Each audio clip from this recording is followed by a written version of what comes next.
Well, I'd like to welcome everybody to the iPoll Lesson 1, Designing Learning. My name is Monique Smith, and I'll be your facilitator this year through all the iPoll lessons. So let's go ahead and get started.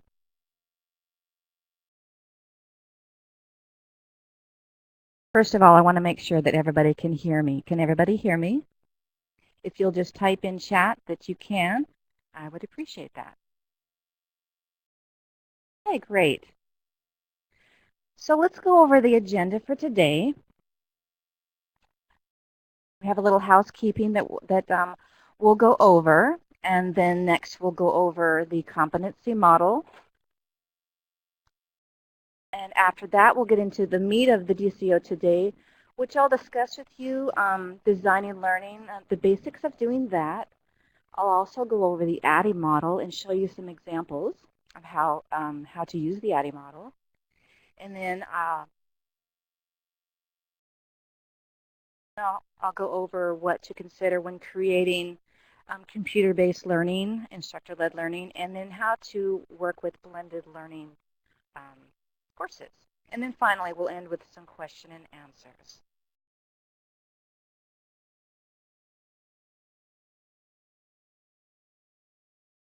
Okay, first, obviously, you'll need to have your speakers on. So if you can't hear me, turn up your speakers. And if you have any questions during the DCO, go ahead and type them in the chat. And at the very end, I will go over all those questions that you have.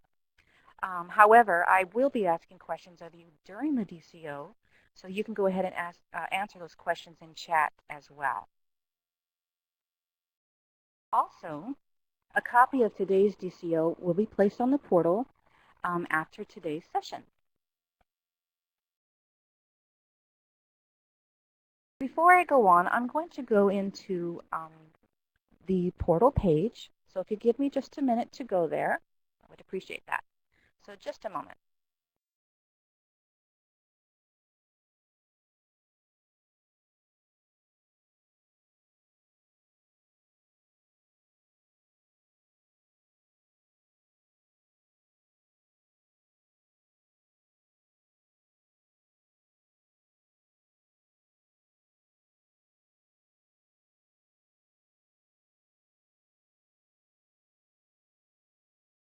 Okay, I wanted to go over the portal page and kind of walk you through what you'll be experiencing over this year.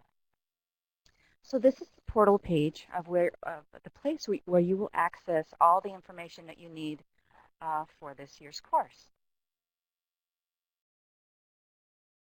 And the area that says how to guide, you can open up each one of these little categories and it will give you more information about that particular category. For instance, alerts.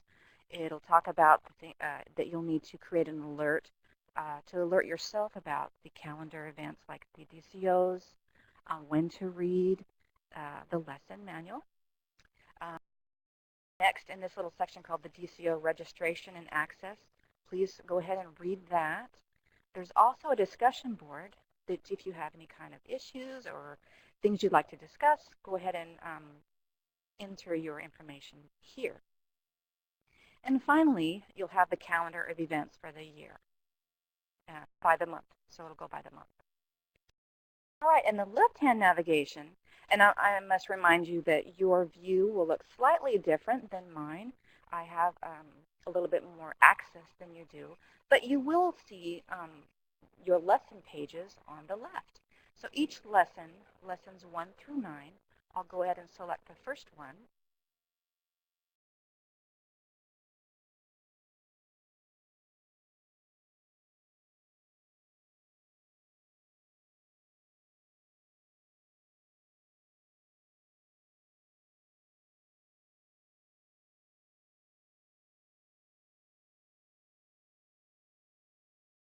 So as to not waste your time, it looks like that access has been dropped. But at the end of today's lesson, I will go back and review the web page again for you. So just so as not to waste time, let's go ahead and move forward. So if you give me just a moment to get back to where we were.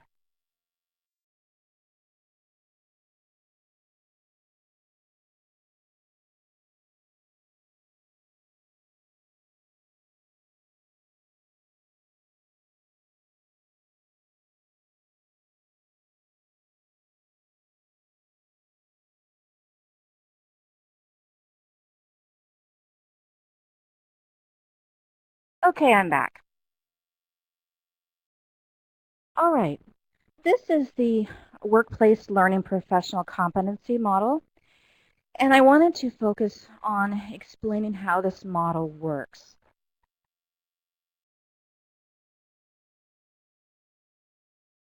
The areas of expertise include the specialized knowledge and skills needed to perform one or more learning and the performance role. An individual's job may encompass or one or more of the areas here. If you give me just a moment, I'm going to blow up this picture and explain it a little bit more.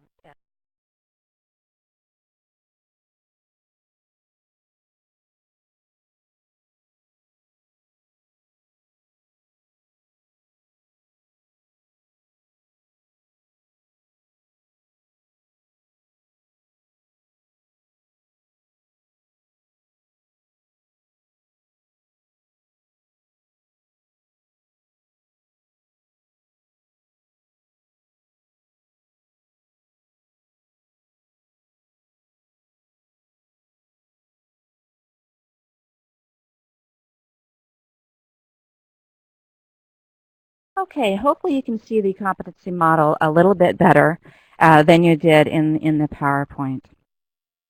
So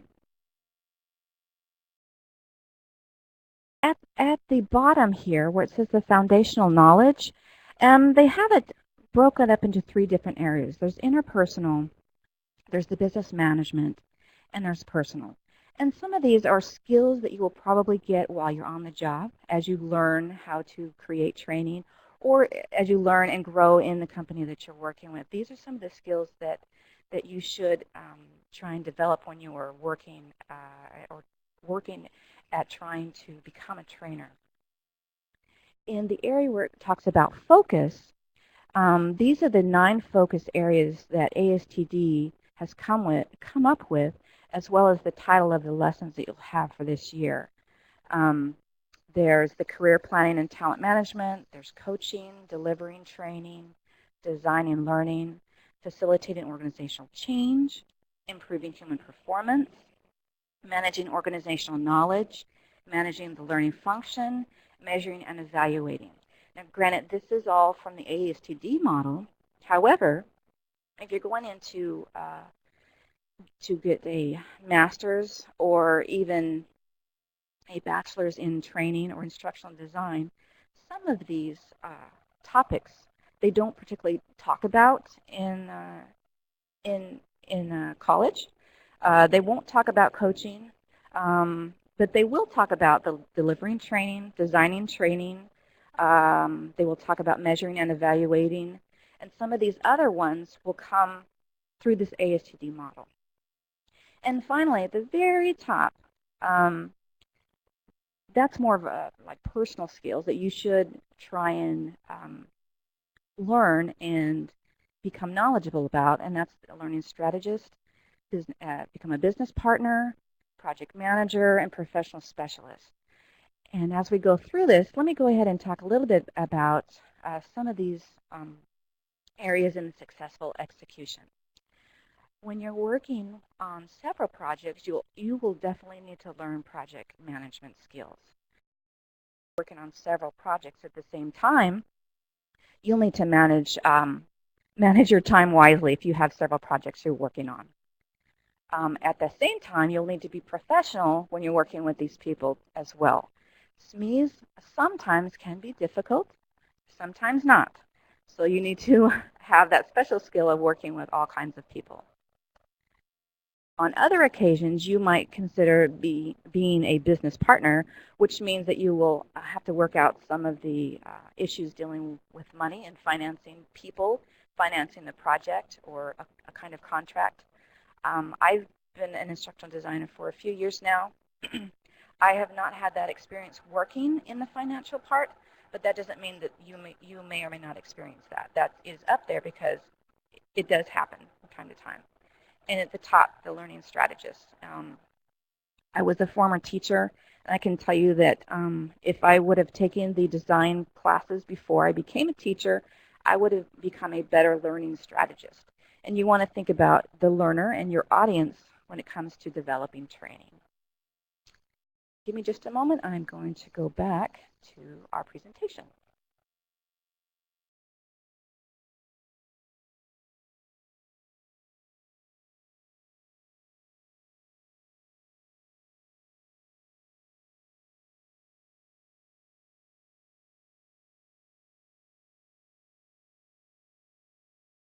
Do we have any questions about the model so far? Go ahead and type your question in the chat feature.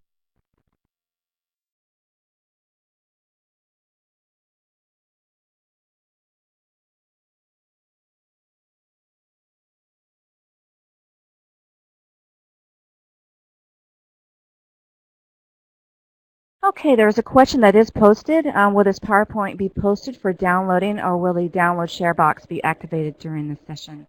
After this session, the recorded version will be available to you on the portal. And hopefully that answers that question. Let's go ahead and move on. Okay, so here is the calendar for the year. Obviously today we're going to talk about design and learning, and then we're going to go through the rest of the 9 lessons for the rest of the year, and you will see the dates that the DCO, for the DCO. And here's the description for you.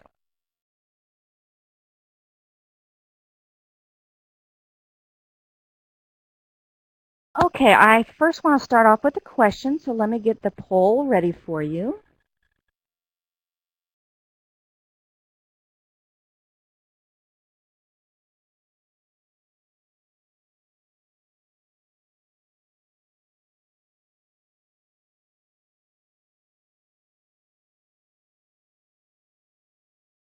Okay, my question to you is, I have experience in education as a what? And you fill in the blank for me.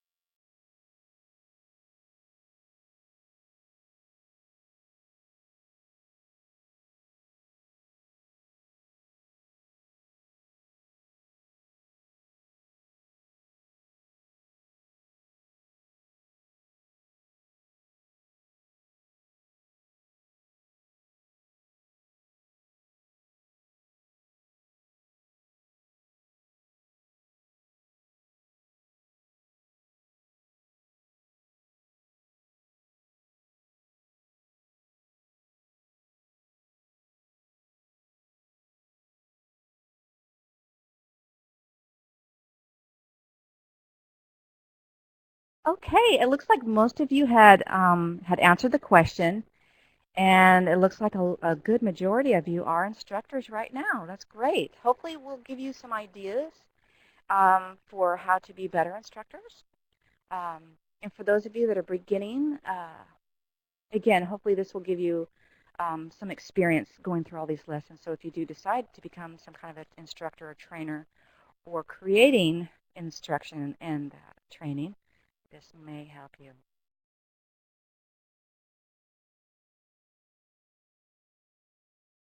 Looking through the other ones, project manager, we got 1 project manager out there, great.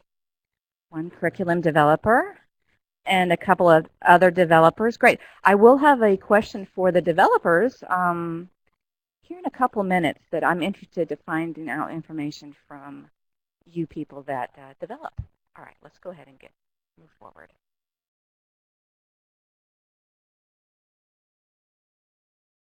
Okay, when you're first designing training, you need to think about these 3 things right here.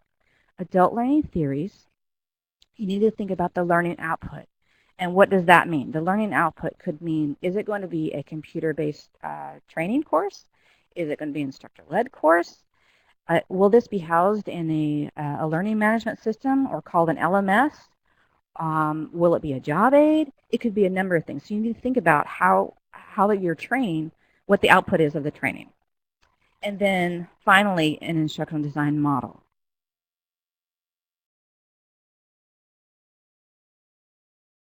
The model that a lot of the instructional designers are familiar with, and granted there are other models, but the model that I'm most familiar with and a lot of instructional designers use is the ADDIE model.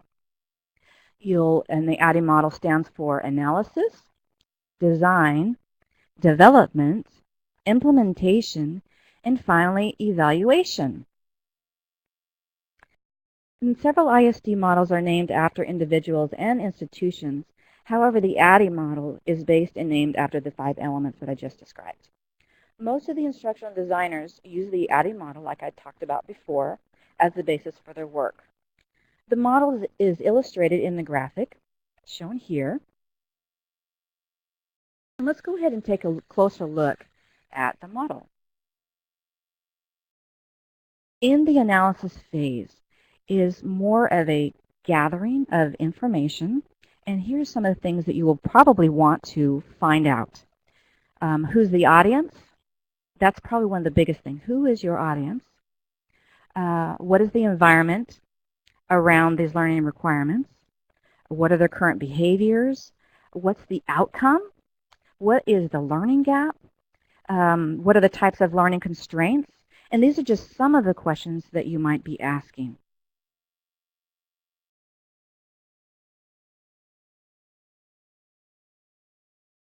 During the analysis phase, many designers will work with SMEs, also known as subject matter experts, for those of you that are new to this area. And the SMEs will, they know the content, backwards and forwards. They know all that stuff. The job of the designer is to work with the SMEs to make sure that there's learning objectives that can be measured. They will work with the SMEs on focusing on the order of information, even chunking the information so it's easier for the learner to grasp and understand. Sometimes you might work with a SME and they have a lot of information, and if you can chunk it up into a graphic, that might be easier for the learner to do. So the roles of the designer and the SMEs are listed here. But mainly, you'll be working with them. They know the content, and you are preparing that content for the learner. Let me go back just a minute. I wanted to show you an example of something, if you'll give me just a minute to get there.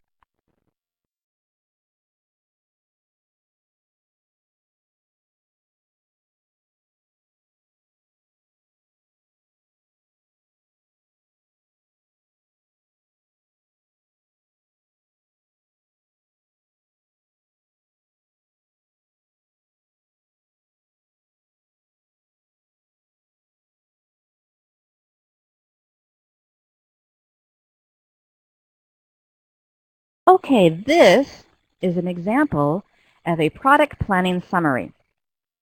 For the department that I work with, we use this during the analysis phase. And a lot of the information, I'll show you some of the information that we go through during the analysis phase. We want to know who are the people that we're going to be working with.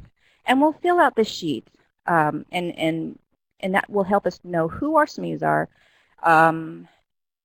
and the other people that we'll be working with.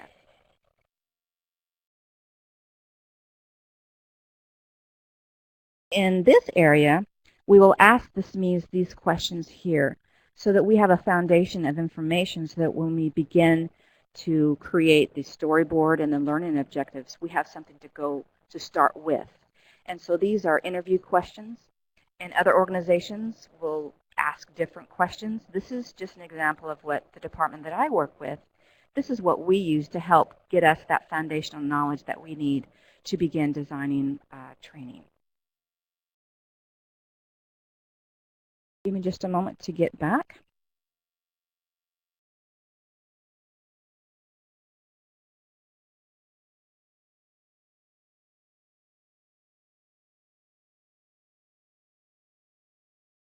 For those of you that are instructors and are developers, do you guys use something similar to the planning summary that I just showed?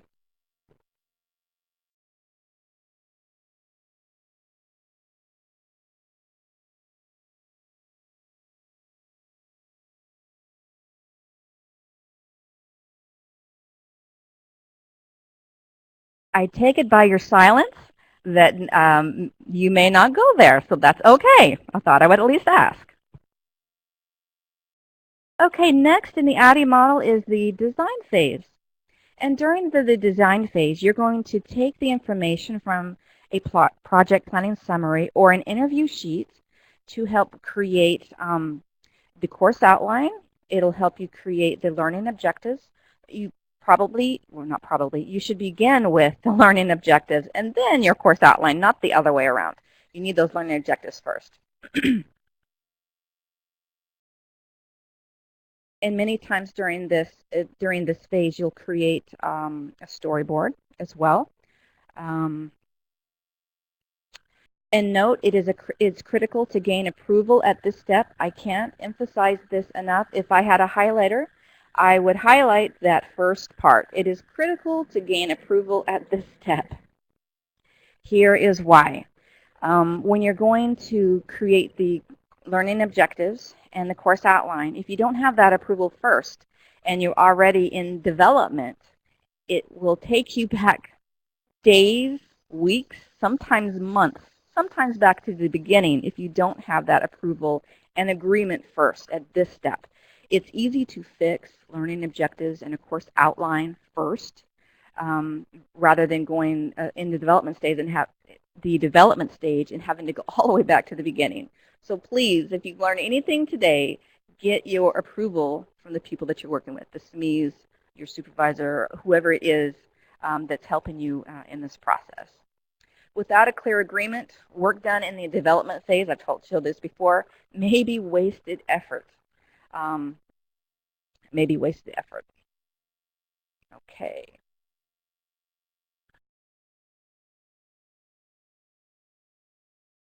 All right, let me show you an example of, let's see if I got a course outline here, just a moment.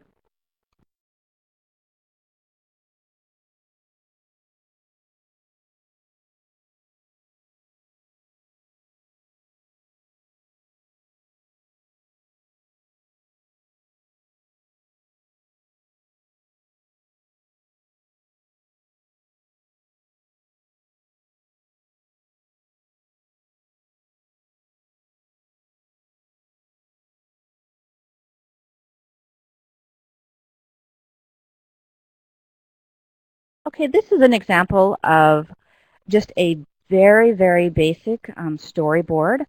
And a course outline, most everybody has done an outline of sorts. You'll begin with the learning objectives and then go down with the course outline as if you would see a regular outline. The course outline and a regular outline that you create are very much the same. When you're coming into the storyboard development part, typically you'll have a title page, a navigation page. If this is CBT, if it's an ILT, you won't have a navigation page. You will definitely have course objectives. And the course objectives need to be something that you can measure. If you have a bullet that says, understanding the attributes of a tasker, including the 3 types of taskers as an example, you can't really measure the word understand.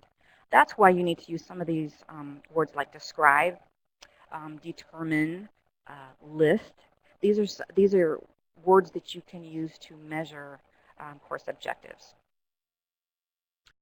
And I know I'm focusing on a CBT, but you'll have the basic information on the screen and in the notes section. If you're using PowerPoint, which in my organization we use PowerPoint as a way of creating storyboards, in the notes section we would actually have the script, the audio script, in the notes section. So when it comes for development of the CBT, we already know what it is we're going to be saying. And what's on the screen, we already know what's going to be shown on the screen.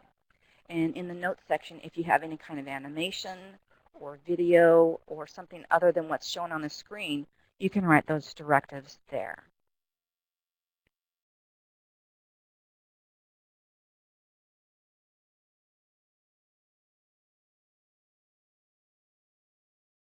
For those of you that are instructors and developers, do you use PowerPoint as a storyboard? I wanted to ask you that.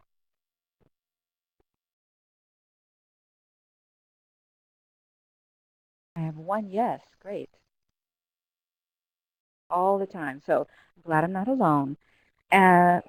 Robert, I'm not going to try and pronounce your last name, but Robert, the one who said no, what do you use for storyboards? I'm curious.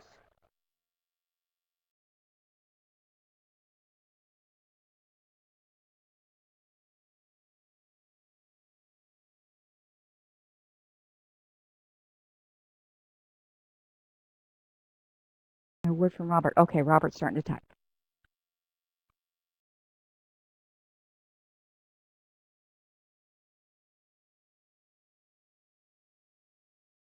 Oh, okay. Okay, Robert teaches online. Great. And the information's already in the syllabus. Okay, good.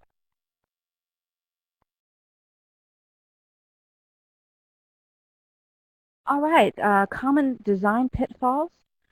Let's take a look at some of these. Designing short-term fixes without consideration of long-term requirements.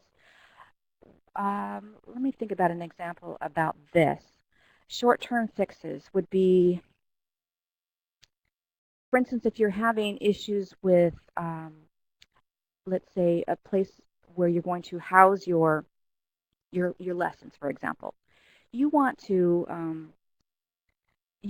try and make that right the first time, because you'll end up wasting time in the future. Short-term fixes are good, but in the long term, you're just going to have to redo things. So when it comes to the design phase, try and work out all those kinks in the beginning.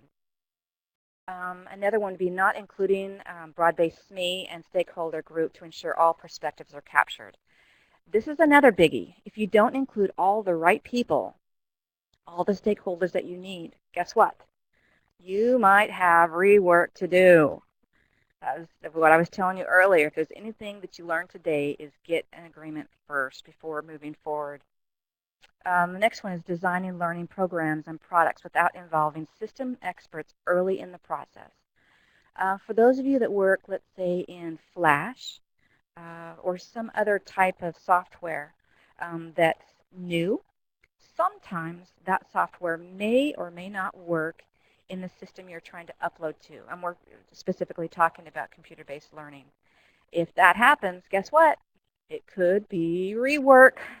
So make sure that you at least do a test on a very short lesson or a couple of slides, however you're going to do that in the new software, and have that little prototype tested in the environment that you'll be working from, or the environment that the participants will access. Moving into development before you have agreement. I talked with you about that earlier. Please, I beg of you, get agreement before you start the development phase, because the development phase is very tedious, and without that agreement, it's more rework, and it's very dysfunctional and disheartening if you have to go back to the beginning. I've done that many times, and it makes you feel bad, and it's frustrating. So I'm trying to help you alleviate that. And finally, not maintaining rigor in following the project management principles and practices. Project management, I can't focus enough on that. You really want to be strict on your time frame, because many of the people that are going to be the participants, they are relying on you to have that done at a certain date. Sometimes that is the case. Sometimes you may have an open-ended time frame, but try and follow the project management principles and practices there.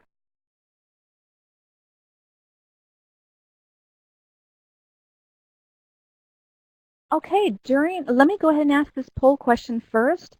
And I'm really addressing for those that develop, but some of you may have developed something in another format. But let me go ahead and ask this question. Just a moment.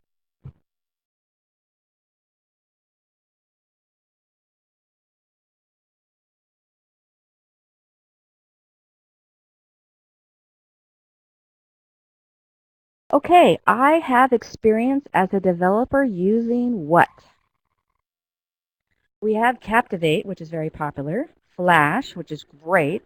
Articulate and Captivate are very similar. Lectora is another good one.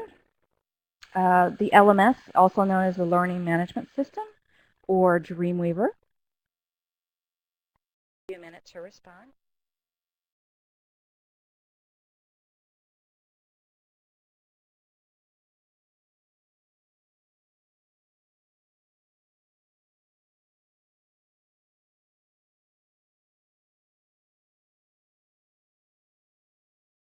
Okay, it looks like most of you don't have an experience.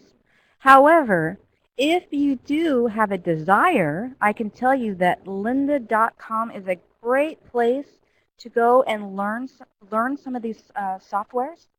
It's Lynda, I believe it's lyndia.com. They have mini classes that show you how to do a variety of software. It's not just the ones that are listed here. Lots of different software, and it's very inexpensive. I'm not trying to give a plug for lynda.com, but I can tell you it is a good product, a good place to go if you need learning quickly. So let me go ahead and close this.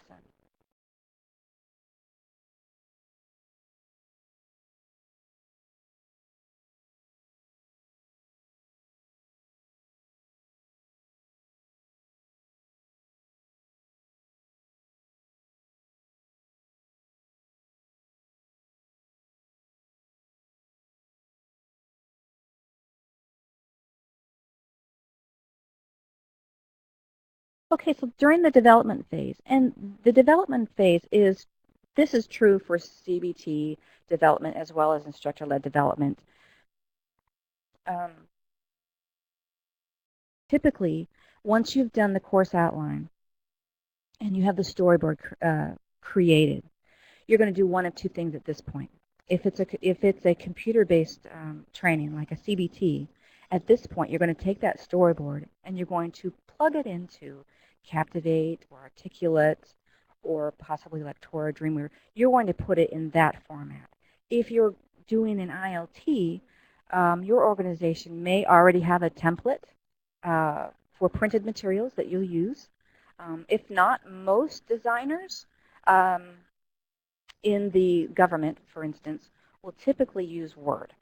If you're out in the private sector, you will typically use InDesign, which is definitely made for creating manuals. But I can say that most instructor-led training, you're going to build it in Word. And then if you're in an ILT situation where you produce the package, you will typically make it into a PDF of sorts and send it off to printing. If it is a computer-based, once it's packaged, you might burn it to a CD or email it to the person who's going to upload that for you, or you might be able to upload it to your LMS yourself.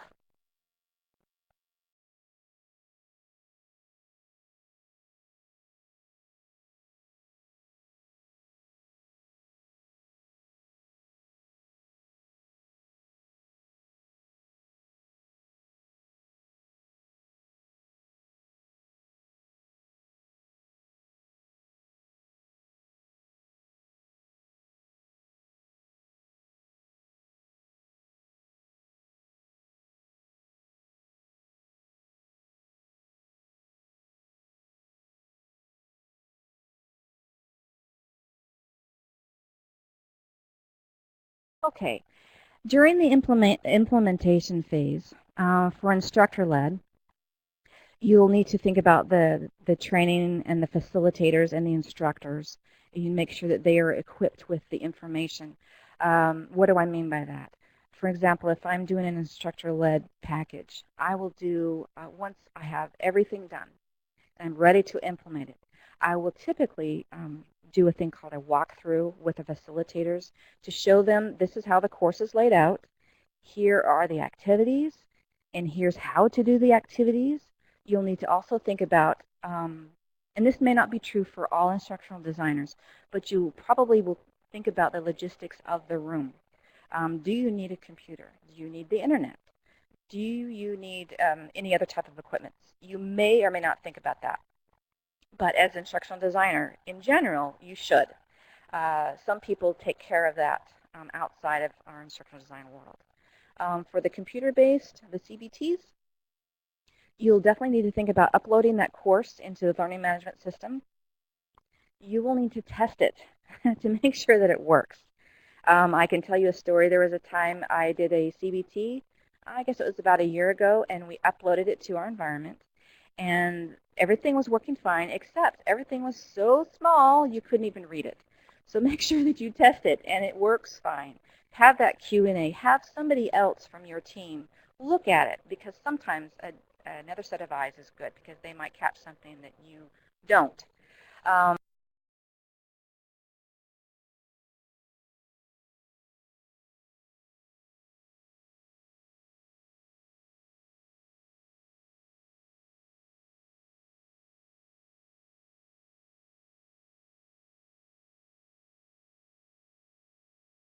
Okay, I see a couple of responses here. Let's see. Thomas says, if a software product is not approved for NMCI use, then your agency can purchase the product for standalone usage. Yep, that's correct. If the agency bears the full cost, including the problems with uploading um, and the final products to NMCI. If the final product is an executable product, then it must be compatible. That's correct as well. Okay, great.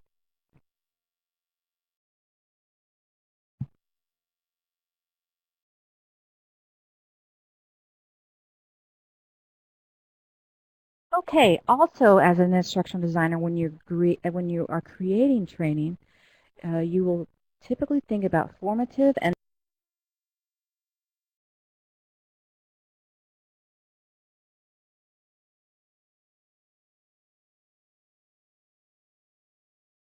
summative evaluations. What is the first thing that you think of when you think about evaluations? Go ahead and type in your answer in chat. What do you first typically think of when you think of evaluations? Someone thinks of a test. Julie thinks of a test. Most of you think test, pre-post, pre-test. Good. Feedback. I like that one. Assessments. Monica, critiquing. Yes. Okay. Now that I have a better understanding of what all of you are thinking when you think of the word evaluation, when it comes to the ISD, we think of assessments. We think of feedback. We also think of critique, oddly enough. When you're going through the ADDIE model, at each phase, you should be evaluating how you are doing in the project itself. However, let's move on to a formative evaluation checklist. These are just some suggestions. Is the course content accurate? This could be like a checklist for a Q&A or when you're getting ready to develop or design. These are some things you can think about as a checklist. Is the course content accurate? Is the course content logical and well organized? Are the course objectives clearly defined? These are some a checklist of questions that you would want to ask yourself or have other people look at your storyboard, your course outline to see if you are addressing all of these questions. Like I said, these are suggested questions, but nonetheless, it is a type of evaluation.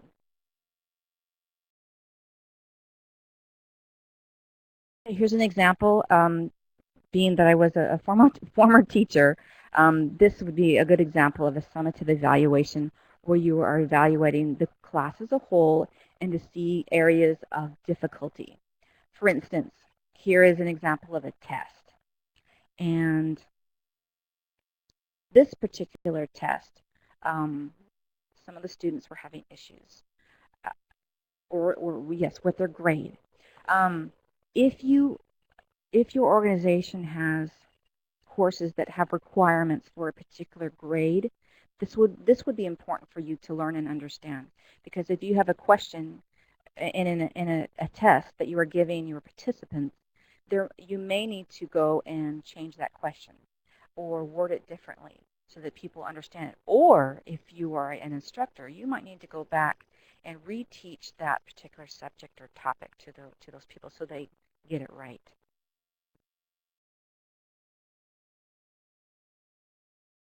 Okay, here are some ideas of what to consider when you're creating a CBT, an ILT, or a blended learning course. Before I begin this, I want to get your understanding of what you think blended learning is. What do you think when you think of blended learning? We have a hybrid.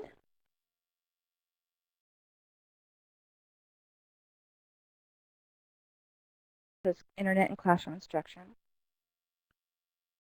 In-class online. Great. So it looks like you guys have a good understanding of blended learning. A blended learning can be lots of different things. You could have it as half instructor-led, half CBT. You could, if you're working in an LMS environment, you could have it within the LMS and your instructor has online live lessons via the computer. That would be another example of blended learning. I just wanted to get your thoughts on blended learning as a whole, but it looks like you guys have a good basis for that.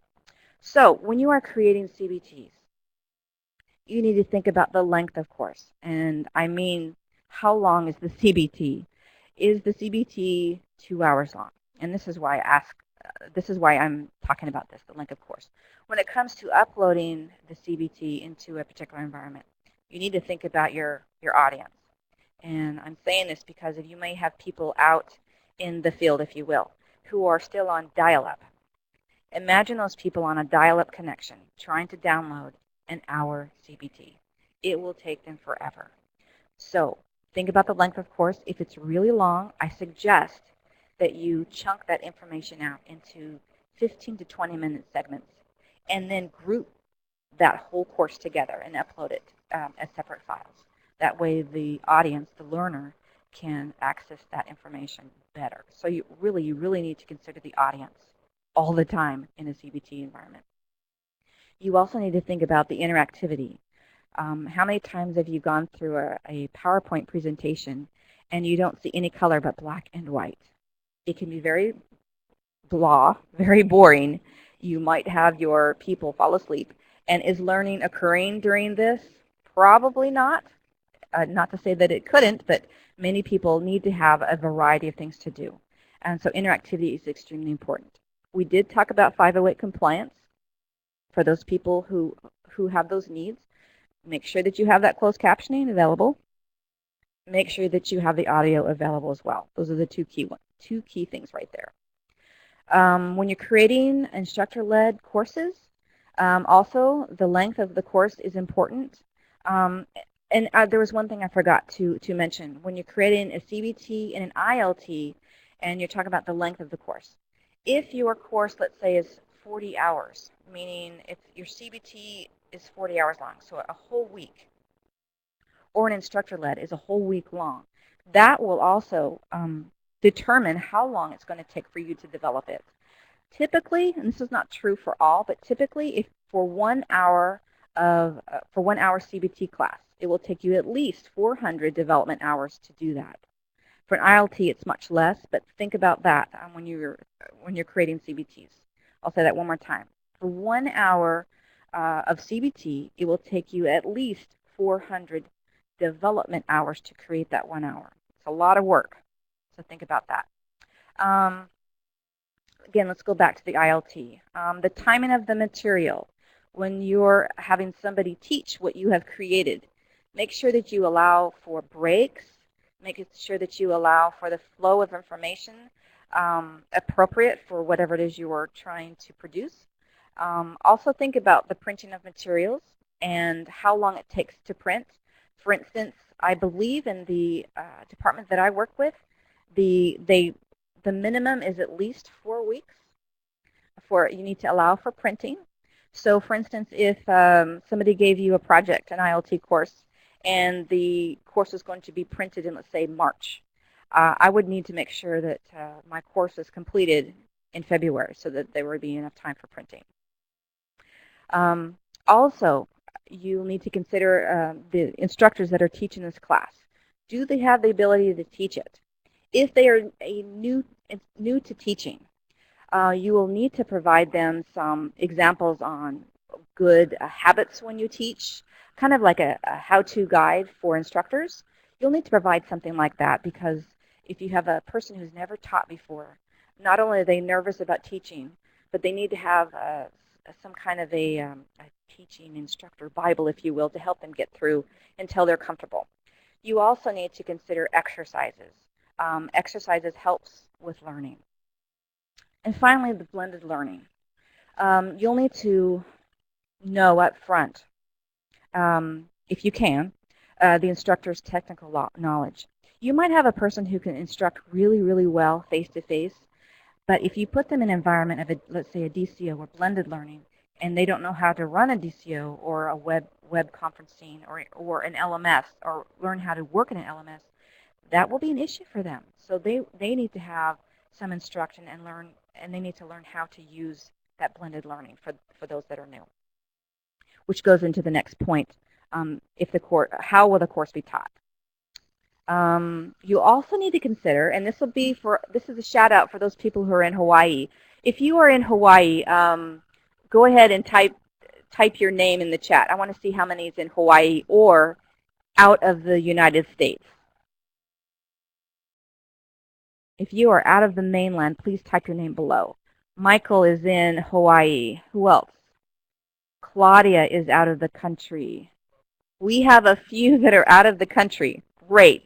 So why do I say this? What time of day will the course be taught? If it is a course that requires that you be there live, consider those people that are in a different part of the world.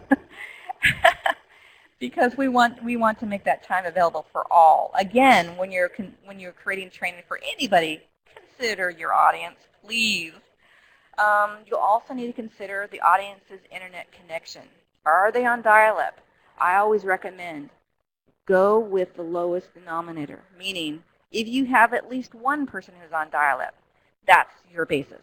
Now, granted, technology has gotten better over the years, and when I first started doing this type of training, I had to think about dial-up. You still do to a point, but start with the lowest denominator, which is your dial-up, and then work up from there. You also need to think about the audience's technical abilities.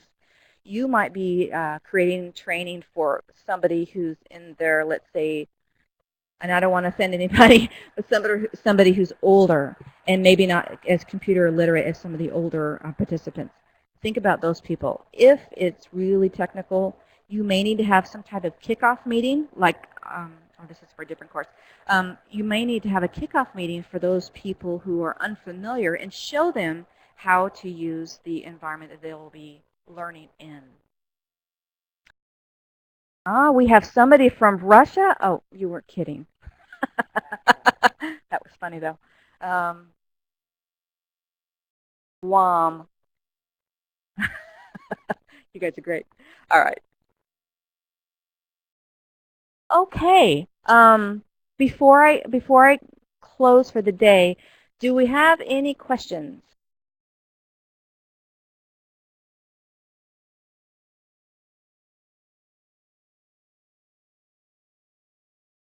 Thomas, I thought that your response was very clever. If it's really technical, that's what grandkids are for.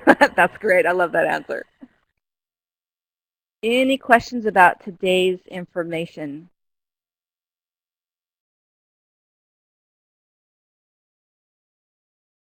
What do you mean by storyboard? A storyboard, let me go back just a moment. I'm going to share that screen again, so give me just a minute, and I'll show that example.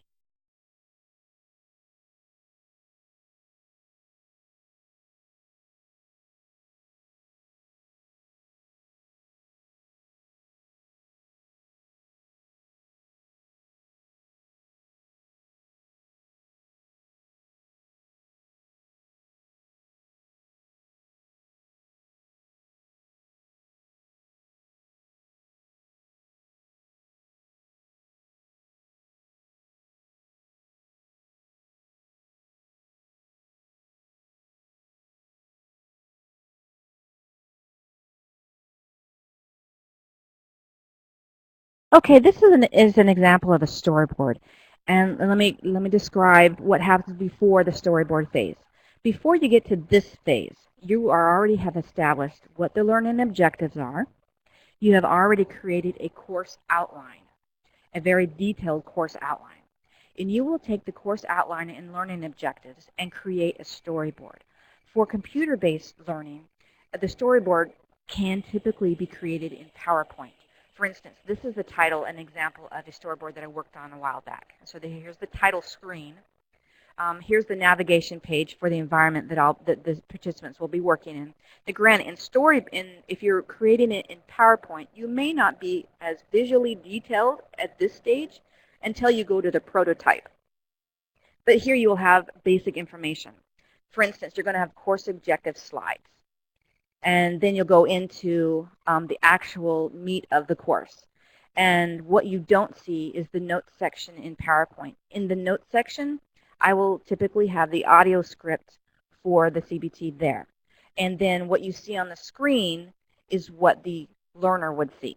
So really you are painting the picture for development, if that makes sense. Does that make sense to you about the storyboard? Did I answer your question? Okay, good. Any other questions?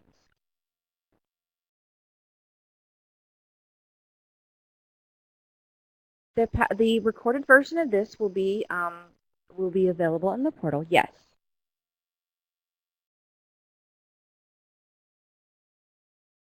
Sure. If you'll give me just a second, I will share the files with you so that you can become familiar. Give me just a second.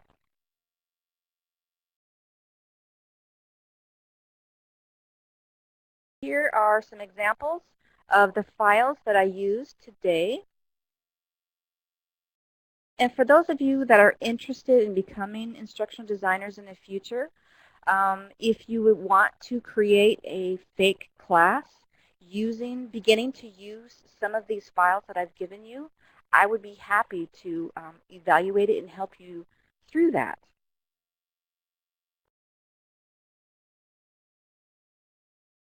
Okay, let's see. Where for the person who wants to know about the books, if you give me a minute, I will show you the website. Just a moment. Well, before I go there, because these are typically technical questions, let me go ahead and do these last couple slides, and then I will answer any of those other questions. So give me just a minute. As far as what's next. So later on in the month, you're going to receive a link to the survey. And that will be, yeah, that's next week. So next week, you will see the survey, and I will show you the link to that here in just a minute. The next topic, so next month we will talk about delivering training, and delivering training is once you've created the training, where are we going to put it, and how are we going to deliver it to the participants. So we will talk about that. So the next DCO, mark your calendar, is March 13th, and that's also on the portal. We will go visit the portal again in just a minute. At 2 p.m. Eastern Standard Time, so for those of you who are in Russia or Italy, you guys can do the math on that one, on when the time is on that. So 2 p.m. Eastern Standard Time. And have a great afternoon. For those of you who want your questions answered about the portal, if you will stick around, and I will show you the portal again. For the rest of you, I will see you next month.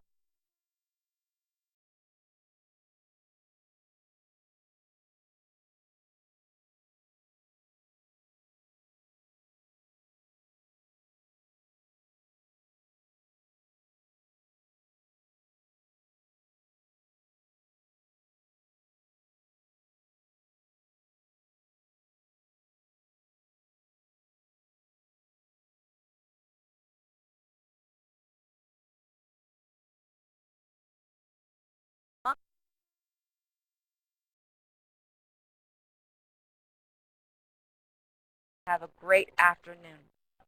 For those of you that are staying, if you'll give me just a minute to get to the web page, I will be right back.